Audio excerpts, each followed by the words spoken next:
할렐루야. 오늘도 주님과 함께 동행하는 복된 날이 되시기를 축복합니다. 잠언 23장 3절 말씀을 다시 보시겠습니다. 그의 맛있는 음식을 탐하지 말라. 그것은 속이는 음식이니라. 아멘.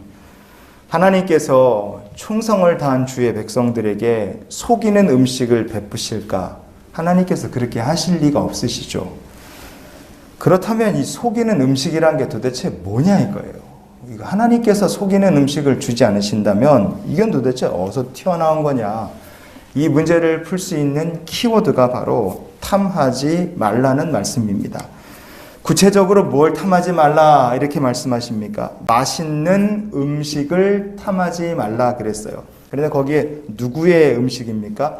그의 맛있는 음식을 탐하지 말아라 그랬습니다. 그러면 이거는 하나님께 속한 무엇인가를 탐하지 말아라 이런 뜻이겠죠. 성경에 보면요, 하나님의 것인데 사람이 보기에 참 먹음직해 보이고 보암직해 보이고 지혜롭게 할 만큼 참 탐스러워 보일만 해서, 그래서 사람이 하나님의 것인데 멋대로 손을 댔다가 돌이킬 수 없는 무서운 대가를 치르게 된 사건이 하나 있습니다. 바로 선악과죠. 창세기 3장 6절 우리가 한번 보시겠습니다. 여자가 그 나무를 본즉 먹음직도 하고 보암직도 하고 지혜롭게 할 만큼 탐스럽기도 한 나무인지라. 여자가 그 열매를 따 먹고 자기와 함께 있는 남편에게도 주매 그도 먹은지라. 아멘. 방금 읽은 이 창세기 말씀에 보면 먹음직도 하고 이렇게 돼 있죠. 요 먹음직도 하고라고 번역이 된 히브리어 본문이 러마아칼이라는 말입니다. 러마아칼. 이 말은요, 첫째로 음식이라는 뜻이 있어요. 그런데 또 하나 뜻이 있습니다. 두 번째는 뭐냐면 사료라는 뜻이 있습니다. 음식, 사료. 이 말을 통해서 우리가 에덴 동산에서 아담과 하와가 동산 중앙에 있는 나무를 어떻게 봤을까 하는 것을 생각해 볼 수 있습니다. 뱀의 미혹을 받기 전에 이 두 사람은요, 두 사람의 눈에 동산 중앙에 있는 나무가 어떻게 보였겠습니까?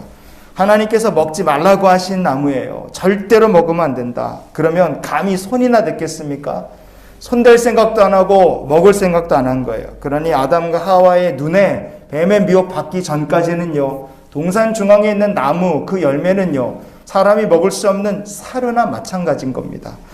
두 사람 다 먹을 걸 건드리겠다 먹겠다는 생각조차 해본 적이 없는 거예요.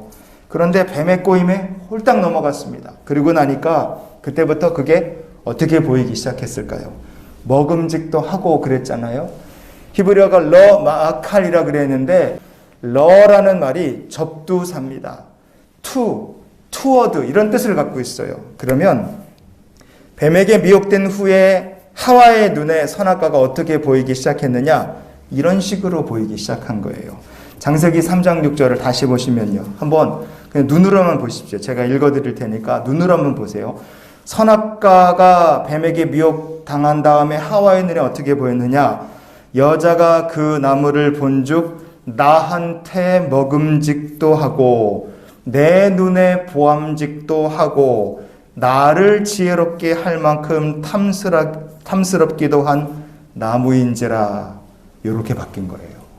뱀에게 미혹받고 나니까 그 순간부터 눈이 이렇게 휘가닥 뒤집어진 겁니다. 그러니 감히 하나님 말씀, 절대로 손도 대지 말라고 하신 말씀 어겨가면서 선악과에 손을 대게 된 거죠.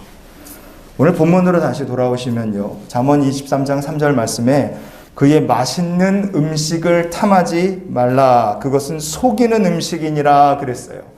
하나님께서 성도에게 주시는 모든 것이 축복입니다. 그런데 도대체 어떤 경우에 하나님께서 축복으로 주시는 것들이 도리어 바뀌어서 성도를 속이는 음식이 되겠습니까? 모든 것 주시는 것이 하나님의 축복인데 어떤 경우에 하나님께서 주시는 축복들이 바뀌어서 성도를 속이는 음식이 될까? 성도가 욕심으로, 불순종으로, 죄악으로 마귀에게 미혹돼서 세상을 이렇게 보기 시작하면요, 그럼 모든 것이 성도를 속이는 음식이 되고 모든 것이 책망받을 죄가 되는 것입니다. 그래서요, 성도에게 필요한 것이 무엇이냐? 축복이 필요해요. 그런데 큰 축복을 감당할 수 있는 믿음, 그리고 영적 분별력, 이 두 가지가 성도에게 반드시 같이 필요한 줄 믿습니다. 선악과를 탐하다가 그의 음식이죠. 하나님의 선악과를 탐하다가 에덴 동산에서 쫓겨난 이야기가 어떻게 마무리가 되는가? 창세기 3장 24절을 같이 읽어보시겠습니다. 이같이 하나님이 그 사람을 쫓아내시고 에덴 동산 동쪽에 그룹들과 두루 도는 불칼을 두어 생명나무의 길을 지키게 하시니라. 아멘. 하나님께서 생명나무로 가는 길을 뭘로 막으셨습니까? 칼로 막으셨어요. 칼로. 그래서 생명나무의 길을 지키게 하셨다고 말합니다. 하나님께서 이렇게 하셨으니까 성도가 할 일도 어떻습니까? 똑같겠죠. 잠언 23장 2절 말씀에 내가 만일 음식을 탐하는 자이거든 내 목에 칼을 둘 것이니라 그랬어요. 내가 만일 하나님의 음식을 탐하는 자이거든 내 목에 칼을 두어라. 마귀는 어떻게 해서든지 성도를 미혹하려고 합니다. 마귀는 하나님께서 허락하지 않으신 것을요, 성도가 그거를 볼 때 내 눈에 먹음직스럽고, 마귀는요 세상 지혜가 나를 지혜롭게 할 만큼 탐스럽고 그럴듯하게 보이게 성도를 속이고 미혹하고 착각하게 만들 겁니다. 그렇기 때문에 성도는 하나님의 말씀의 검을 내 목에 두고 자기 심령을 지켜야 되는 거예요. 그러니 우리가 이런 기도로 오늘 하루의 삶을 살았으면 좋겠습니다.